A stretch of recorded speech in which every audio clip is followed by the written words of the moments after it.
Hello, everybody!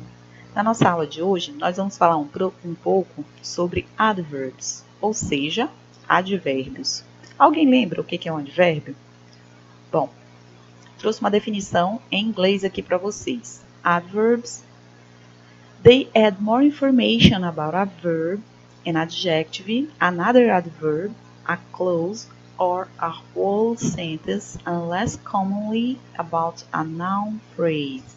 Ou seja, eles adicionam mais informação a um verbo, a um adjetivo, a um outro advérbio, a uma oração ou uma sentença inteira, uma frase inteira, ou menos comumente, a uma frase nominal. Em outras palavras, o advérbio em inglês se assemelha ao advérbio em português, que é aquela palavra, como nós aprendemos lá no fundamental, que modifica o verbo, o adjetivo ou o próprio advérbio. Mas modifica como?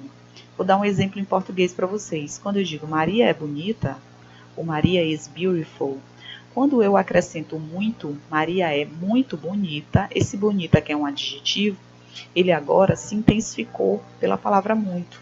Então, muito é um advérbio de intensidade. Ele fez com que a palavra bonita tivesse um sentido maior. Ele ficou mais amplo.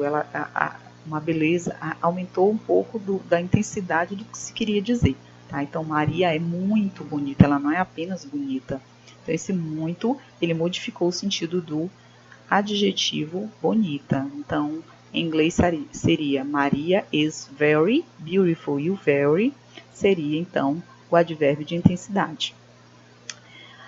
Nós temos ainda que, em inglês, one of the four major word classes along with nouns, verbs and adjectives, que os advérbios eles são uma das 4 maiores classes gramaticais, juntamente com os substantivos, os verbos e os adjetivos. Não muito diferente do nosso português. Bom, os advérbios que nós trabalharemos hoje são os advérbios de frequência, frequency, tá? Então, para que servem esses advérbios, né? They describe how frequently we do an activity. Ou seja, eles vão descrever com qual frequência nós fazemos determinada atividade. Então, nós temos aqui uma escala que vai de 0 a 100. Então, quando eu quero dizer que uma coisa sempre acontece, ou melhor, nunca acontece, eu vou usar never, ou seja, não há possibilidade alguma, never. Quando eu quero dizer que pode acontecer muito raramente, tá? Eu vou usar o hardly ever ou rarely, tá? Rarely. Então, never, hardly ever, rarely. Nós temos occasionally, que é 30% de chance daquele evento acontecer. Se ficar pela metade, nós usamos sometimes, algumas vezes, tá? Algumas vezes, né, de repente. Quando esse percentual aumenta para 70%, often, lembrando que esse T é mudo, tá? Então, often ou frequently. Então, alguma coisa que acontece com determinada frequência. Quando essa frequência aumenta para 80%, ela quase, né, ela tem uma grande probabilidade de acontecer, eu digo normally ou generally, ou seja, ela pode acontecer, ela geralmente acontece, normalmente acontece. Quando ela quase sempre acontece, nós vamos usar usually, que é costumeiramente. E quando ela sempre acontece, nós vamos falar always, tá? Lembrando que esse A vai ter som de O em inglês nesse caso aí, tá bom? Always. Então, só para lembrar, never, hardly ever, rarely, occasionally, sometimes, often, frequently, normally, generally, usually and always. Aqui temos alguns exemplos. I always go to bed before 11 p.m. Eu sempre vou para a cama ou vou dormir às 11 horas da noite, ou às 23 horas, como se diz aqui no Brasil. I usually have cereal for breakfast. Eu sempre janto, né? Ou melhor, eu sempre como cereal no café da manhã. I normally go to the gym. Eu normalmente vou à academia. I often surf the internet. Eu, com determinada frequência, tá? Eu surfo na internet. I sometimes forget my wife's birthday. Eu, algumas vezes, esqueço o aniversário da minha esposa ou do meu marido, se fosse husband, for example. I occasionally eat junk food. Eu ocasionalmente como essas comidas assim, nada... O que a gente chama de junk food seria aquela comida meio que lixo, né? Aquelas porcarias que a gente costuma comer. I seldom read the newspaper. Eu raramente, tá, leio o jornal. I hardly ever drink alcohol. Eu quase nunca bebo álcool. I never swim in the sea. Eu nunca nado no mar, tá? The position of the adverb in a sentence. E aí, onde que nós devemos colocar os advérbios nas frases? Bom, a regra geral diz que before a main verb, ou seja, antes de um verbo principal, exceto quando este verbo for o verbo to be, tá bom? Então, nós temos um exemplo aí. I always remember to do my homework. Ou seja, aí nós temos, eu sempre lembro de fazer a minha atividade de casa. Então, o verbo principal aí, tá? É o verbo lembrar. Então, o always veio antes dele.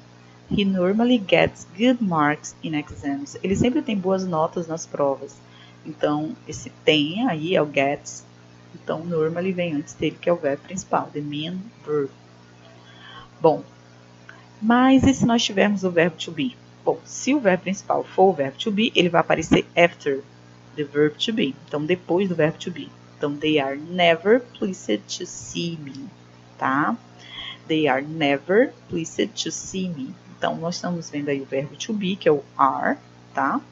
Então, eles nunca têm esse prazer de me ver, né? She isn't usually bad-tempered. She isn't usually bad-tempered. Então, nós temos novamente o verbo to be aí, isn't, na sua forma negativa, e o usually veio após ele. Então, lá em cima, o never veio depois do are, e embaixo, o usually, que é o advérbio, veio depois do isn't.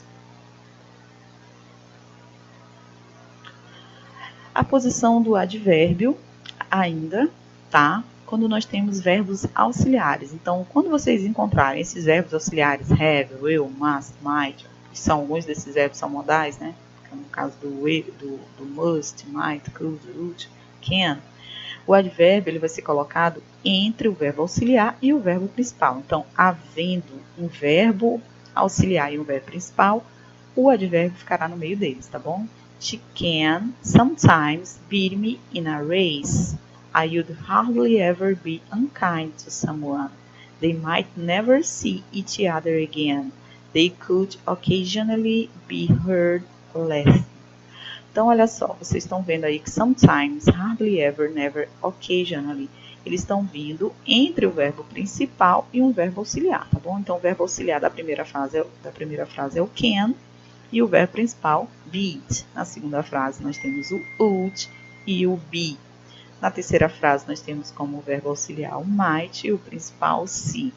Na última, nós temos o verbo auxiliar could e o principal be. Bom, algumas observações importantes ou important notes. We can also use the following adverbs at the start of a sentence. Nós podemos usar os advérbios no começo de sentenças, mas quais advérbios podem ser utilizados no início das frases?